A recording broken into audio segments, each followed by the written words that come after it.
Hey, we're back in the man cave, and there is so much confusion in our world when it comes to this idea of what a real man is, right? Is it the strong, tough guy who can take gum and a paper clip and some duct tape and make anything? Is it the person who is super sensitive and totally aware of their feelings? Well, come on, man. We know that those things don't make a real man, that you can be all those things and more and still be a terrible person or a terrible dad or a bad husband or boyfriend. Come on, man. Like one of the stereotypes of being a real man for decades and decades and decades in our country is being the provider. Guys have worked themselves to the bone to make sure that their kids have it better than they had it, to make sure their families had it better than they have it. They'll work extra jobs, they'll put in extra hours to make sure that their family is cared for because we're the provider, the hunter, the gatherer. Kill something and drag it back to the cave. And 35% of guys in recent studies said that they feel always rushed. Part of that is because of this need to provide, and yet provision is a really good thing, right? And so what does it mean to be a real man? Is it to be a provider? In Proverbs chapter 13, verse 22 in the Old Testament of the Bible, it says this: "A good person leaves an inheritance for their children's children, but a sinner's wealth is stored up for the righteous." That verse tells us that if you're a good person, that you're going to leave an inheritance for your children's children. But a sinner's wealth, eventually that's going to go to somebody else anyway. And, we're called to provide. In 1 Timothy chapter 5, verse 8 in the New Testament, it says this: "Anyone who does not provide for their relatives, and especially for their own household, has denied the faith and is worse than an unbeliever." Man, that verse is brutal, right? It says that if we're not going to provide for our families, we're worse than an unbeliever. The context of that, Paul was writing to a guy named Timothy, and there was an issue with widows who were not being cared for. And really what Paul is saying is, guys, especially men, you need to take care of your mamas. You need to take care of your grandmas. You need to take care of your aunts. But it's a larger picture as well, not just widows. He's saying anybody who's vulnerable in your house, you need to be taken care of. You need to provide for. And if you aren't, you're not living the Jesus way. Because Jesus was somebody who came to serve, not to be served, who is willing to lay down his life for us. And guys, he calls us to do the same thing, to put others' interests first, to put our kids first, to put our family first. We looked at a verse in Ephesians 5, which talks about how we're called to be willing to lay down our lives for our spouses. And so if we're not doing those things, we're not living like him. And so Paul calls the people out who weren't doing that. See, provision, being a provider, is really important. A real man is a provider. A real man isn't lazy. A real man isn't shirking his responsibilities. A real man is not going to pass the buck. But that's not all we are either. We're not just an ATM machine. We're not just a bank or a source of income. A real man is also present. Come on, man. According to almost any measure, men are more involved now with their families than they have been in decades, the last 50 years or so at least. Time with kids, time with their spouse, doing housework, doing homework, going to events. By any measure, we're more involved. We're around more. And, on this Father's Day, I want to speak directly to our dads. It's great that we're around, but sometimes we're around, but we're not really there, right? We're in the living room, but we're on the computer. We're in the house, but we're in the man cave. We're at the dinner table even, but our mind is on things at work. there's so many times where we are around, but we're not present. I saw a study not too long ago that talked about the number of minutes a day a dad is in conversation with his kid. You want to know how many minutes it was? 7. 7 minutes a day is the average that a dad spends talking with his children. When I first heard that, I was appalled, but then I started to think about so many days with my kids, and there's lots of days where it was like I spent maybe that much time. A quick conversation here, a quick conversation there, and the problem is this, that we will never shape or form our children into who God wants them to be and what their best life will be on 7 minutes a day. It's more than just being around. It's being present. I don't know what your childhood was like, what your father figure was like, if you had a dad around or not. I had a good family growing up, a mom and a dad who were around and connected and present. And for me, and maybe for you as well, when you think about your childhood home, it's not so much the things that were bought, the stuff that you had, even the room you had. It was more about the moments. Some of the most important moments for me, I remember when I got cut from the basketball team and I got in the car and I just wept. And my dad talked to me, hugged me, and walked me through that. I remember a track meets in high school and looking up, and our track, right to the one side of it, there was a big hill, and a lot of parents would sit on the hill, and I would see my dad walking along the top ridge of the hill in his business suit coming straight from work. I remember my mom teaching me to dance in the living room before my first school dance. It was those moments of being present that I remember. It's those moments of being present that made the most difference. In the book of Proverbs, chapter 27, verse 8 in the Old Testament of the Bible, it says this: "Like a bird that flees its nest is anyone who flees from home."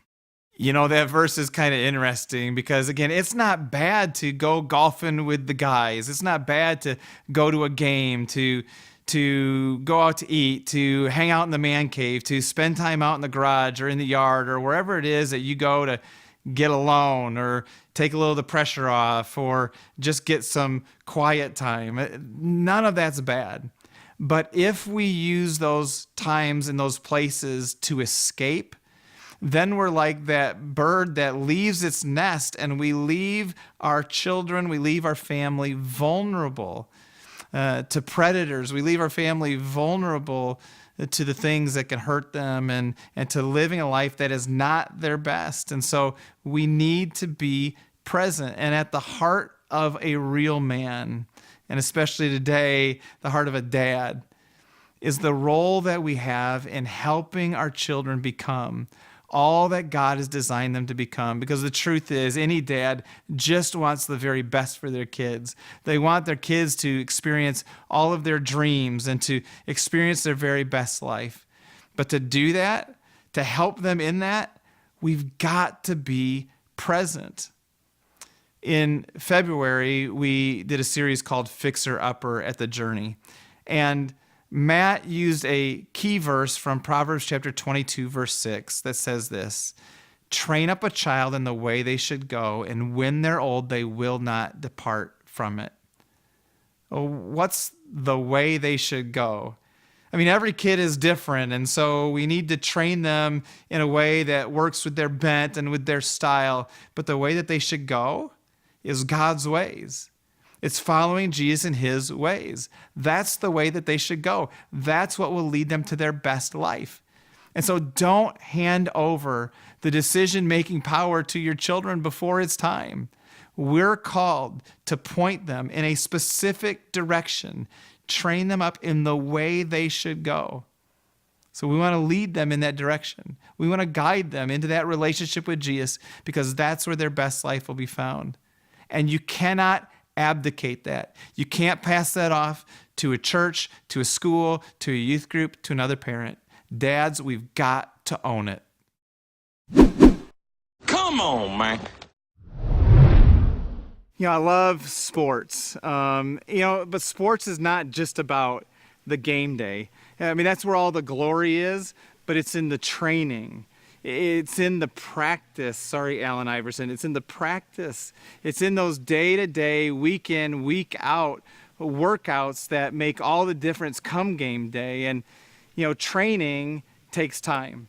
And the same is true when we're talking about training our kids, when we're talking about investing in them. It is life on life. It's coachable, teachable moments, and it takes time. That can't just happen in 7 minutes a day, right? And so we can't just escape. We can't run to the man cave. We need to engage. And yes, I know that maybe you don't really always know what you're doing with that. And yes, I get it that maybe you didn't have a role model that was like that for you. And yes, maybe you aren't even sure how to help them grow spiritually, or what steps you need to take, or what kind of conversation you need to have. And yes, you still have to do it. And if you'll just try, God will honor it, and he will use it. In Deuteronomy chapter 6, verse 6 through 9, it says this: "These commandments that I give you today are to be on your hearts. Impress them on your children. Talk about them when you sit at home and when you walk along the road, when you lie down and when you get up. Tie them as symbols on your hands and bind them on your foreheads. Write them on the door frames of your houses and on your gates." I love those verses in Deuteronomy 6 because they're really talking about this consistency, right? It's like as you walk along the road, when you get up in the morning, when you go to bed at night, it's training, it's consistency. It's not a one-time event. It's being in their lives, invested. It's time. It's being present. And we need to be engaged in those ways and helping train our kids. And, when I first learned to play basketball, I was terrible. And I would shoot free throws, and I'd stand at the free throw line like this, and I would make 2 out of 10. And my form would be bad, and I'd do different things all the time. But then I began to be consistent. I learned a lesson pretty early on that you need to do the same thing time and time again. And if you could do those same things, you'd be more consistent. And so for me, it was always bounce 3 times, spin the ball, and shoot. That part in Deuteronomy is called the Shema. It means to hear. But it's more than just hear audibly. It's to listen and do, to hear and do. We need to respond. We need to act. And why is that so important? Well, I guess it depends on what you believe about God. Because if you truly believe that where we find our best life is in relationship with Jesus, if I truly believe that my kids' best life is found in relationship with Jesus, if I believe, which I do, that their eternal destinies hang in the balance with what they do with Jesus, that the best place for them to find a healthy marriage is to be connected to Jesus, that where they're going to find contentment in life is if they're connected to Jesus, well, then wouldn't I do everything I could to help train them in the way that they should go? And wouldn't I do everything I could to help them experience Jesus and live that out? And wouldn't I pray like crazy that they would experience that in their own life? Listen, dads, we need to be these men that will train our children in the way that they should go. For boys, to see dads who love well, who honor God, who are men of integrity. They need to see dads, fathers, grandfathers, Journey Kids leaders, other men who will be role models in that way. For girls who need to see men who will stand up and respect them and honor them and love them well, to know what it means to be treated well. We need to be those kinds of men. We need to be present. We need to be there. We need to be engaged. Not just a provider, that's great. We need to be present. Come on, man. In Journey Kids, they use this idea of marbles to talk about how many weeks we have with our children. From 0 to 18, you have 936 weeks with your child. That's represented by this first jar. The second jar there, that's my youngest son, Will, 65 weeks left. And this jar over here, that's my older two boys. They're over 18. Those weeks are all gone. Dads, you only have so much time with your kids.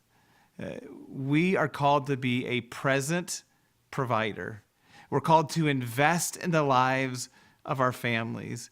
We're called to give that time because it is fleeting. And, when your kids are young, and I remember those days, it was like sometimes a day felt like a week. But on this side of it now, man, those weeks go by so quickly. So let's try.